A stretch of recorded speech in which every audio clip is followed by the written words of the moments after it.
Assalamualaikum warahmatullahi wabarakatuh. Walaikum salam warahmatullahi wabarakatuh. Yes. I'm Zuha and I'm from the Wipro team. I'm going to take your interview. May I ask you some questions? Please sit down. Yes, thank you. How are you? I'm good, alhamdulillah. Can you tell us a bit about your childhood, where you grown up? Acha, first you tell me why you're asking me these questions. Because we have to know now that you're asking the questions related to climate change. Because from Climate that time to change, this time. okay. So you wanted to know how it was. I would tell you something. 50 years back, I was born in 1969. So almost half century before, how was the climate you wanted to know? So I would say the climate was... No, not about climate. Just tell about your childhood. My childhood was very carefree. It was not like, nowadays for your parents are helicopter parents that scared whether my child goes out and play. It would be harmful outside, isn't it? Something may happen, you may fall down, fall sick. But ours were so different. There were no, I would say acid rains at all. We would enjoy whenever it's a rainy season. We go out and we'll pick out all those snowballs and play into it. So we had a wonderful, carefree, pollution-free childhood, I should say. What was the weather and environment like when you were younger? You see, environment was, there are a lot of trees. Now we don't see those trees. And we did not see, the sky was, we call sky blue color. Now when you look at the sky, you don't see that sky blue color anymore. It is becoming dark, navy blue, black sky when you look at the sky. So it's all because of the fuel and the pollution. I feel the stars in the evening when I look at the sky, it was full of stars. Now I don't see those stars at all. So I feel that there's a lot of change in the sky and the earth also. Earth is no more green and the sky is no more green. So the colors have also changed. Where you was born? I'm very much I was born in Hyderabad and I was living my childhood all I have spent in the old Hyderabad and I'm so proud of that place. It was beautiful. I was living in Usmanpura areas. So Noor Khan Bazaar, just next to Noor Khan Bazaar. And that area was famous as Noor Khan Bazaar because there used to be a person called Noor Khan who was a seller, clothes. He used to carry cloth merchant he was. And slowly, there were so many clothes shops and different shops started and the name became as Noor Khan Bazaar. That was Noor Khan and because of it, it became Noor Khan Bazaar. And there we had a very beautiful palace called Aziz Park Palace.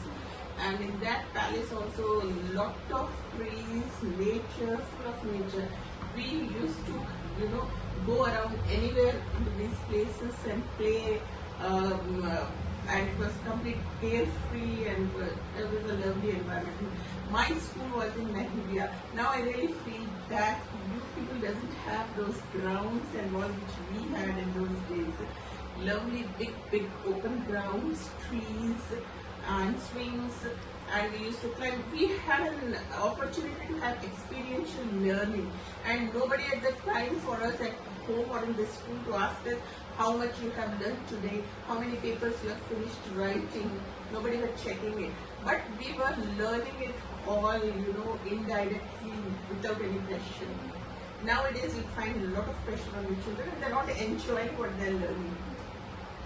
Did your community depend on farming, fishing or nature for livelihood? My parents were not, but after marriage, my in-laws were from agricultural family background. It was they had agricultural lands in a village called Mardi, which is the border of Telangana and Karnataka. So there we had farming land, agricultural land. You used to visit those farms? Yes, by the time, when I visited it somewhere in 95, 96, all because of the drought and all, the farmers were facing a lot of difficulty. There was no proper water because of which, the land was not fertile and the farmers were not equipped or got educated with the latest, scientific technologies. to make them fertile. So that's how most of them committed suicide, and they left the land barren, and it's of no use. Do you feel summers or winters are different now compared to your youth? In our youth, that's what now I'm sure has become very extreme. Nowadays, whenever it's a hot summer or cold winter, we prefer staying inside, and inside we have made very cozy and comfortable environment with ACs or heaters. If we are traveling also in the cars or the buses, we have all these facilities. At that time, we were not having. So I feel we had a strong, better immunity than you people have today. If you go out into the sun, however we used to, you will fall sick. So that where I think our body was adapting, how our body was adapting to those environments. It's not now. We don't see children, able to adapt. Do you differentiate two terms from your youth and today? Fitness, I say there is a lot of distance in that, because your body, soul, mind, all of them have to has that sound. If your body is sound, your mind is sound, your soul is sound.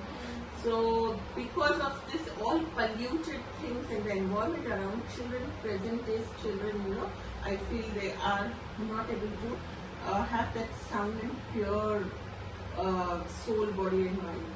Related to climate also? Yes, of course, climate and food.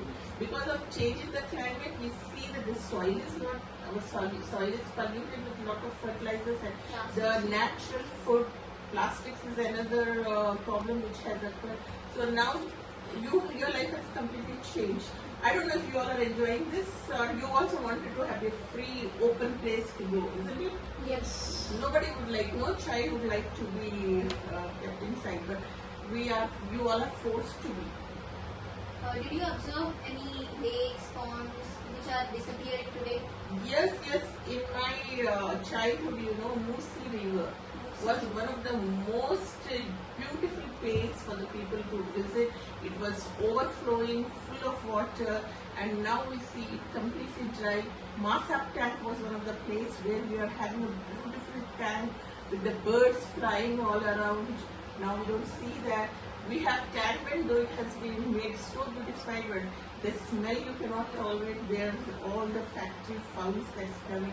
So it wasn't that during my childhood. And we never came near Tanman. Moosi River place was such a beautiful place for us to visit.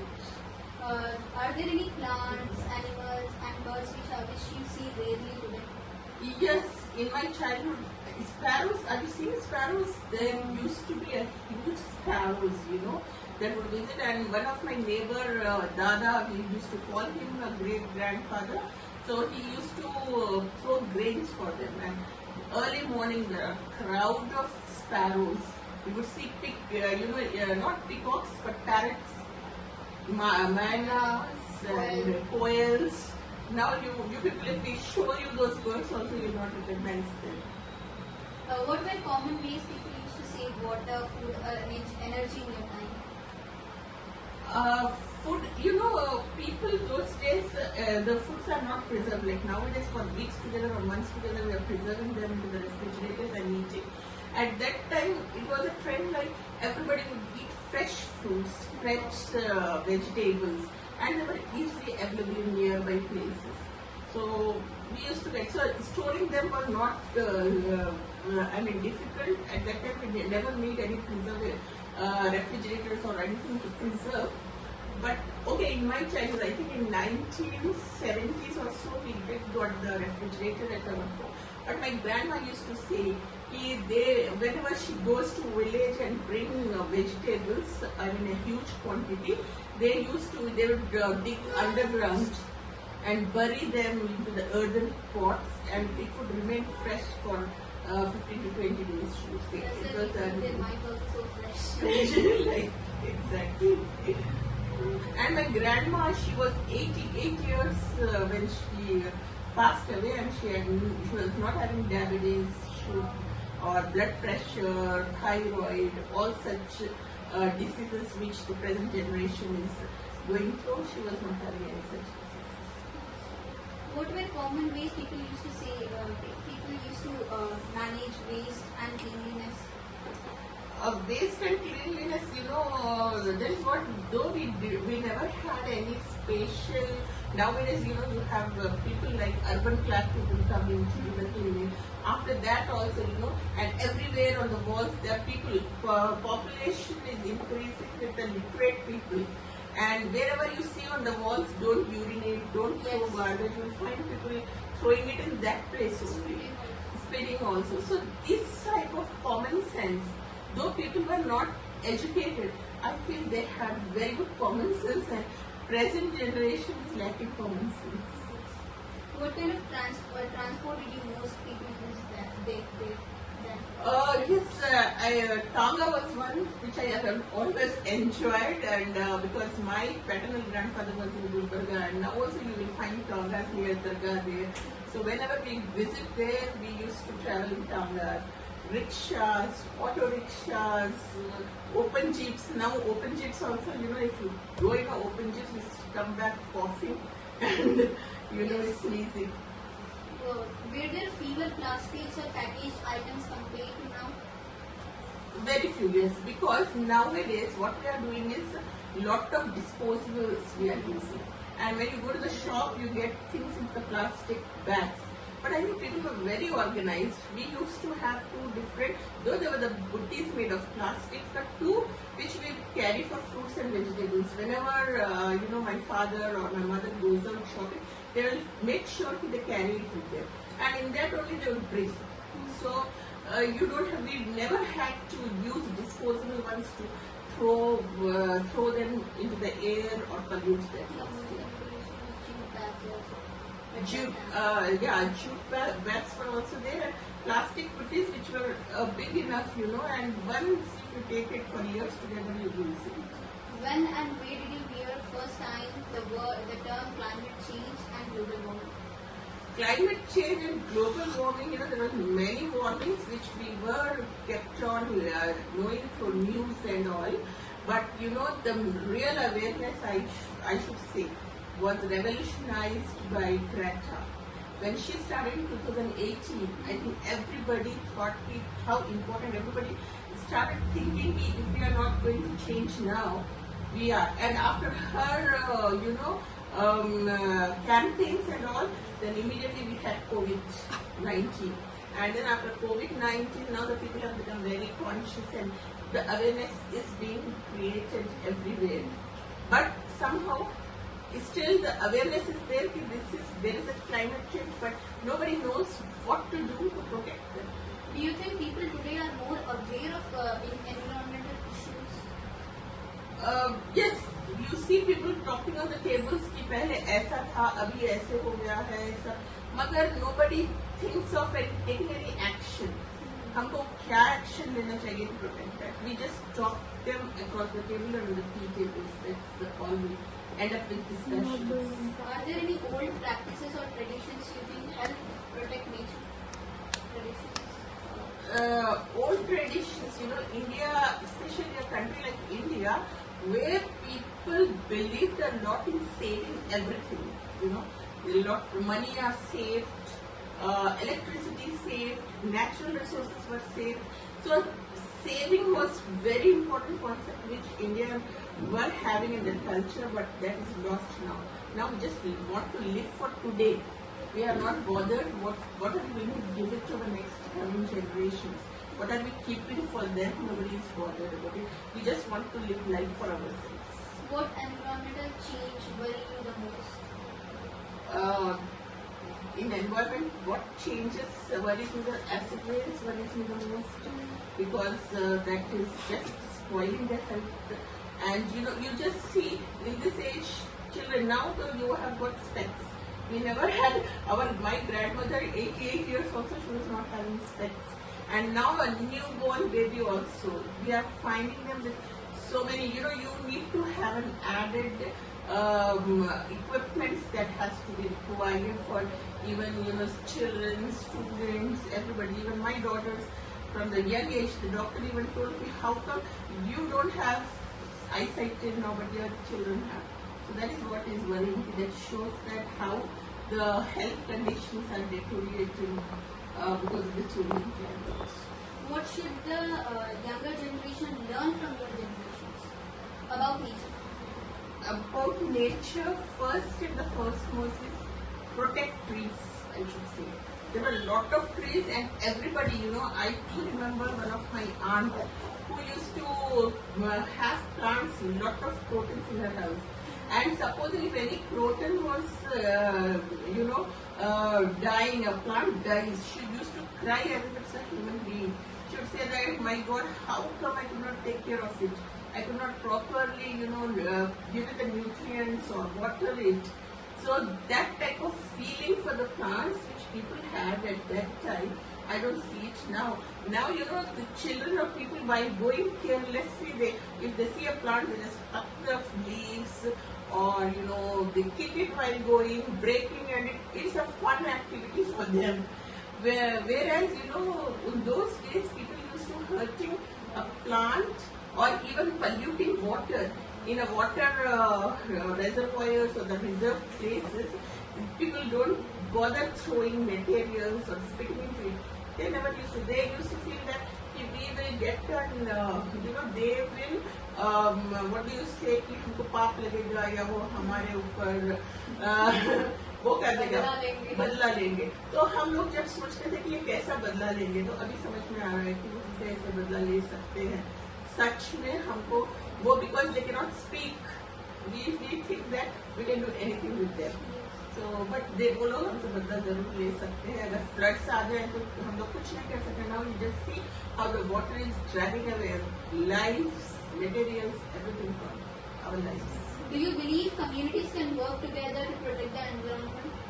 Should, yes, they can, until and unless there is an awareness first and the foremost is everybody should get aware, and after the awareness, what should be the action step? So until and unless we do not join and collaborate with each other, we will not be able to bring the change. If you could send one message to young students about saving the earth, what would it be? Young students, for people like you, I would first say, please plant trees, protect trees. Trees are your shield, and they will protect you from all the harms that is around. And then save energy. Energy is why, today also when you are going around in the schools, you are seeing every child should have, this thing, I should switch off the lights, fans, energy, because all the radiations you are spreading pollution throughout. So everyone should get habituated of doing. Water is very important. Please don't waste water, because if we do not save water, there will be wars in future for water, because water is very much essential. And other important thing is, please use cycle or walk more than using vehicles that pollute the environment. And supposedly if you have to go up, three of you, if you are going the same direction, go in a ride, where you can combine and go together than having individual rides for each other. This type of certain actions if you take, and use less plastics. Don't use disposables. If you can have your own bags which are big, you become a little organized. Becoming little organized will help you in many ways, and protecting the environment also. Plastic usage should be stopped. So these are few of the things I feel it's very important that the next generation should do. And remember that this earth is not a gift, or it is our property given to us by our parents or ancestors. This, we are borrowing it from our children. Our next generation, coming generation, what are we going to give them? We have no right to bring them to this world in this polluted environment. If we really want to have our children enjoy in future, so we have to see that how we can give them the better gift is a pure environment. If we can bring them to a pure pollution-free environment, that is the gift we can